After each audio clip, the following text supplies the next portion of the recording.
Good morning and welcome back to the Second Chance Live channel here on YouTube. I'm happy to see that you decided to stop by to watch this presentation. Thank you.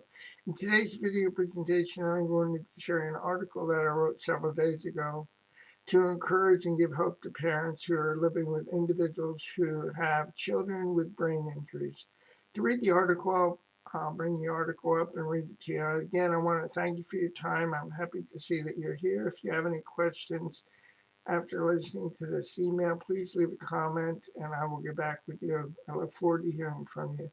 Here's the article, Hope for Parents of Children Living with Brain Injuries. I'm writing this article to share some of my experience with you to encourage you. Although you may not see how things are going to turn out, trust. More will be revealed. So don't give up. Don't give up on the hope of how your child will learn how to thrive in their lives. In 1967, at the age of 10, after my traumatic brain injury, I had no idea how enriched my life would become at 68, which I'll be in May, 68 years of age. My processing journey took lots of time. It just took lots of time. My encouragement to you, more will be revealed. Your child's processing journey may also take lots of time, as mine did, but I'm glad that I did not give up. So encourage them, your children, to not give up on exploring a way or ways that will help them to develop their passion and purpose in life. As you read through this article, may you also be encouraged to not give up on hope. Here's a couple quotes that I like that encourage me. Everyone is a genius, but if you judge a fish by its ability to climb a tree, it will live its whole life believing that it is stupid. That's by Albert Einstein. And a quote that I wrote, purpose is about a process and a journey, not a destination. I cannot know until I know, and knowing just takes what it takes. There are no silver bullets or magic potions. By accepting that reality, I'm given the gift of knowing. I'm given the gift of knowing by trusting the process, the love of God and myself.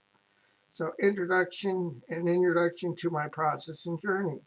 I sustained an open skull fracture with right frontal lobe damage, a severe brain bruise, with brainstem involvement in an automobile accident. The accident happened in 1967 when I was 10 years old. I also fractured my left femur and remained in a coma for 3 weeks.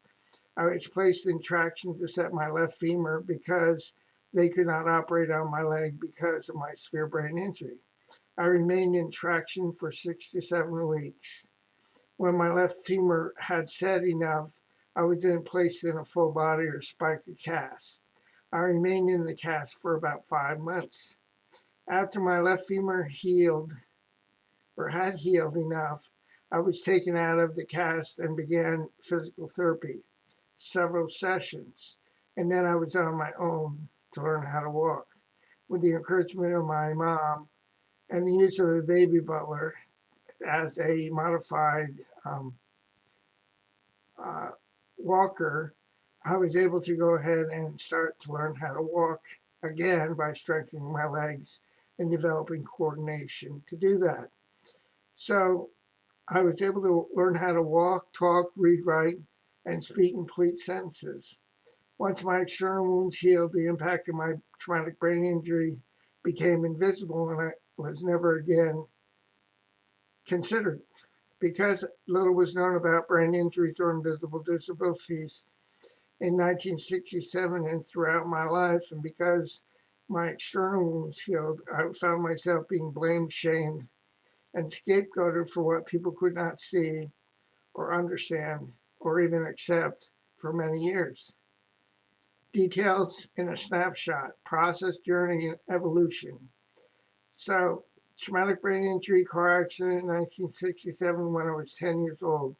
Open skull fracture, right frontal lobe damage, a severe brain bruise with brainstem involvement. Coma for 3 weeks, fractured left femur, thigh bone, largest bone in the body, from what I understand. Traction for 7 weeks.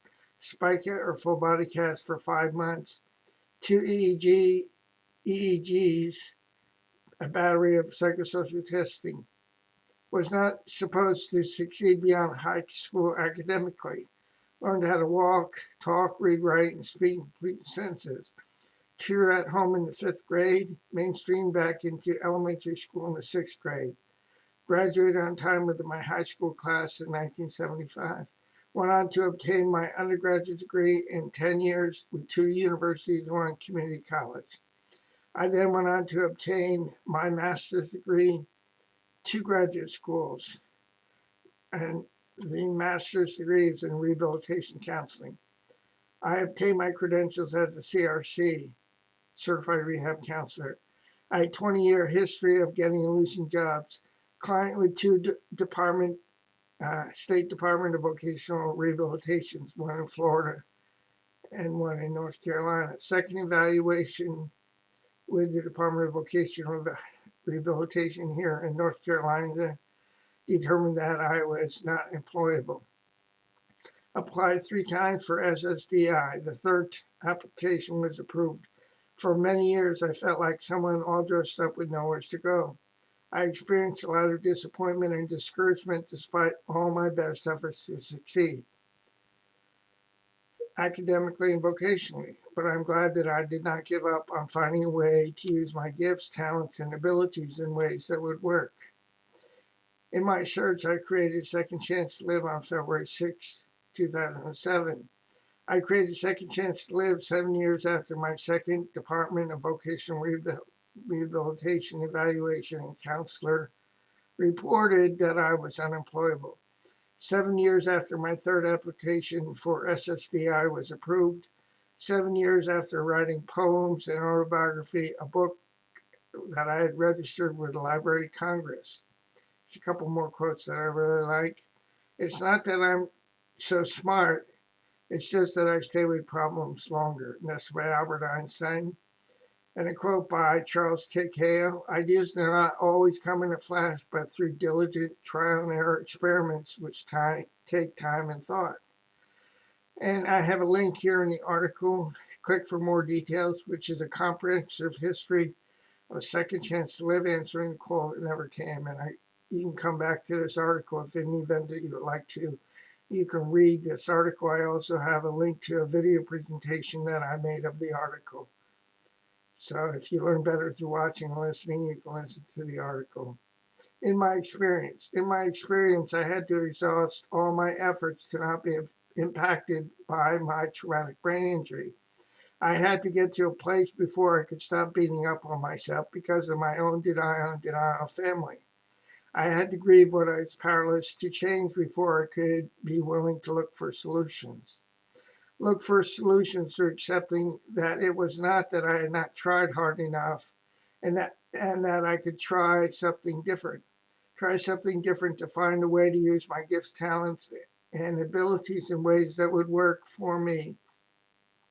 Ways that would work for me instead of giving up and going to the grave with my song still in me. Here's a quote that I like by Henry David Thoreau. Most men live lives of quiet desperation and go to the grave with a song still in them. And then if you're interested in reading my autobiography in detail, I have a link here also in the article. I've also created a video presentation of the article if you learn better through watching and listening.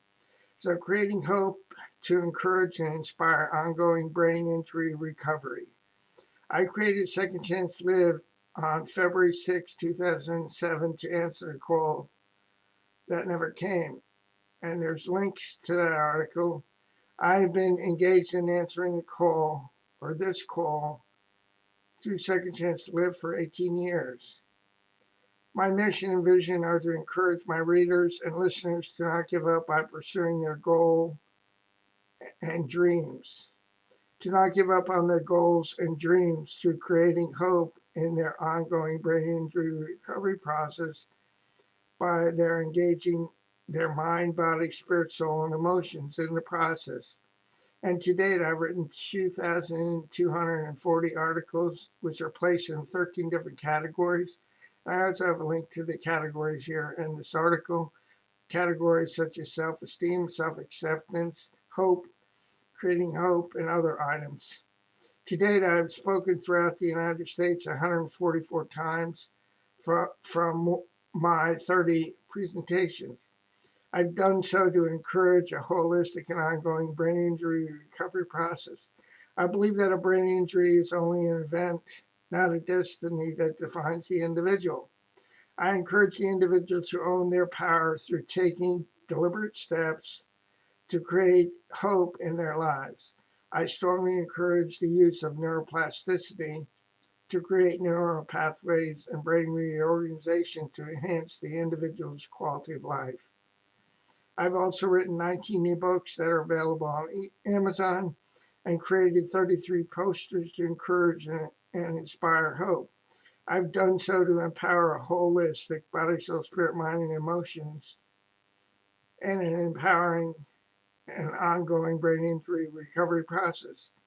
To read what people have said, click on this link, and then I have a link to my testimonies, or the testimony and endorsement page.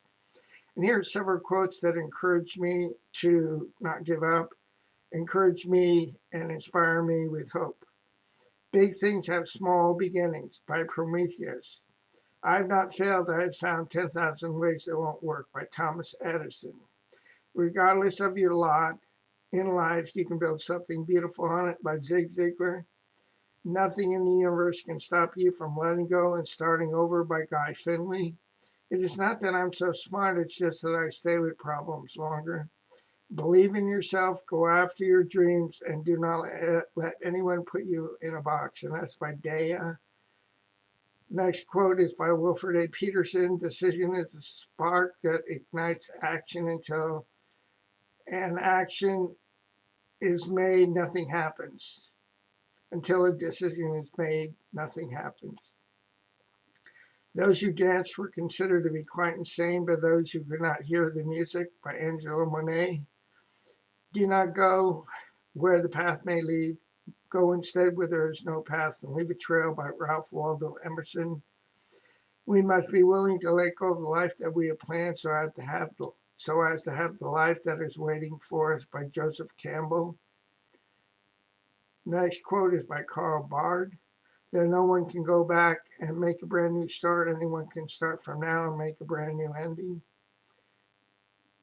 It is not as important as what happened to us, but as how we respond to what happened to us. So, excuse me. Again, it is not as important as what happened to us as how we respond to what happens to us. That's a quote that I wrote. Craig J. Phillips.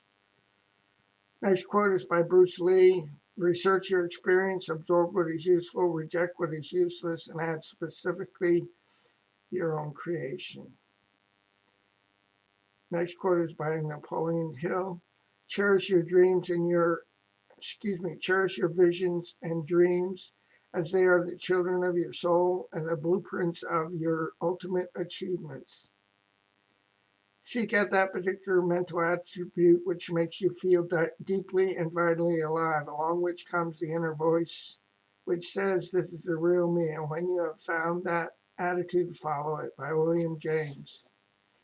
Next quote is by B.C. Forbes. History has demonstrated that the most notable winners usually encountered heartbreaking obstacles before they triumphed. They won because they refused to be discouraged by their defeats. Next quote is by Steve Jobs. You cannot connect the dots looking forwards. You can only connect the dots looking backwards. So you have to trust that the dots will somehow connect in your future. You have to trust something, your gut, destiny, life karma, whatever.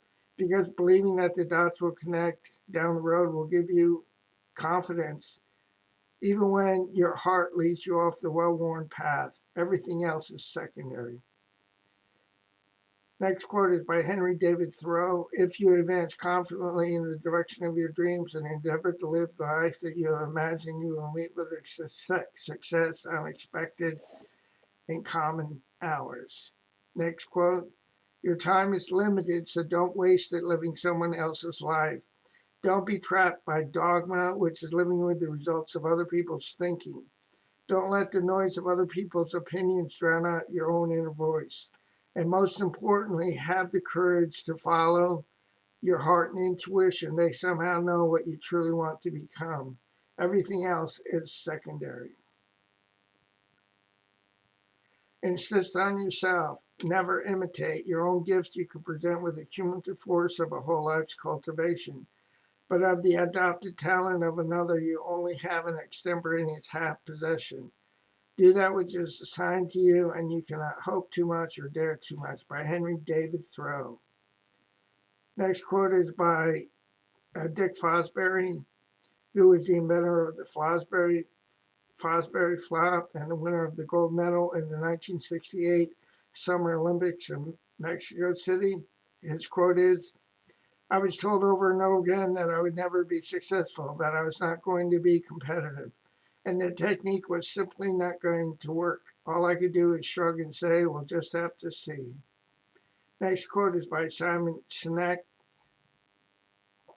"Don't quit. Never give up trying to build the world that you can see, even if others can't see it. Listen to your own drum and your drum only. It is the one that makes the sweetest sound."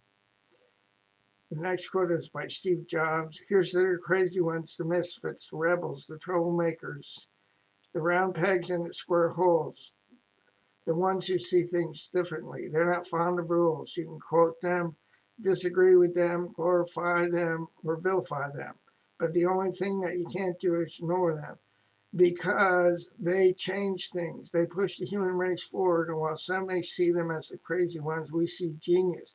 Because the ones who are crazy enough to think that they can change the world are the ones that do." This is the end of the video presentation of the article. I want to thank you for your time. Before I go, let me encourage you with this. Please do not give up on your process of loving God or yourself. More will be revealed to you and to me with time. So just keep going and keep doing the footwork and trusting God with the outcomes, as I'm learning to do with my time. I'll say so long for now. I hope you have a super day, and God bless you and your family. Bye now.